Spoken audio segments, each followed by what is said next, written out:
সূরা বনী ইসরাইল অধ্যায় নং 17 আয়াত নং 104। এরপর আমি বনী ইসরাইলদের বললাম, তোমরা এই জমিনে বসবাস করো। এরপর যখন আখিরাতের প্রতিশ্রুতি আসবে, তখন আমি তোমাদের সবাইকে সংকুচিত করে নিয়ে আসব। আমি এই কোরআনকে সত্য সহকারে নাজিল করেছি, আর তা সত্য সহই নাজিল হয়েছে। আমি তো তোমাকে কেবল সুসংবাদদাতা ও সতর্ককারী রূপে প্রেরণ করেছি।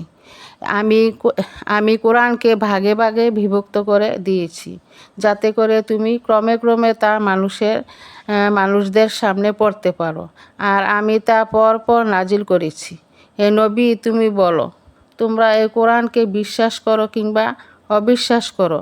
এর আগে যাদের জ্ঞান দেওয়া হয়েছে, যখনই তাদের সামনে এটি পড়া হয়, তখনই তারা নিজেদের মুখের উপর সেজদায় লুটিয়ে পড়ে।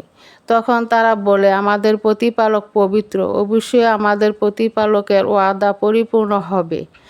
আর তারা কাঁদতে কাঁদতে মুখের উপর ভূমিতে লুটিয়ে পড়ে। মূলত এই কোরআন তাদের বিনয়ে বাড়িয়ে দেয়। তুমি আরও বলো, তোমরা আল্লাহ বলে ডাকো কিংবা রহমান নামে ডাকো। তোমরা যে নামে ডাকো তাকে ডাকো, তার সবই নাম উত্তম। উচ্চস্বরে নামাজ পড়ো না, আবার তা অতিশয় ক্ষীণভাবেও নয়, বরং এ দুইয়ের মাঝামাঝি পন্থা অবলম্বন করো। তুমি আরও বলো, সকল প্রশংসা আল্লাহ তাআলার জন্য, যিনি কখনো কোনো সন্তান গ্রহণ করেননি।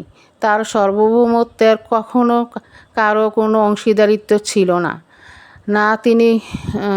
না তিনি কখনো দুর্দশাগ্রস্ত হন, যে জন্য তার কোনো অভিভাবকের প্রয়োজন হতে পারে না। তিনি সব কিছুর ঊর্ধ্বে। তুমি শুধু তারই মহত্বের ঘোষণা করো, পরম মহত্বের।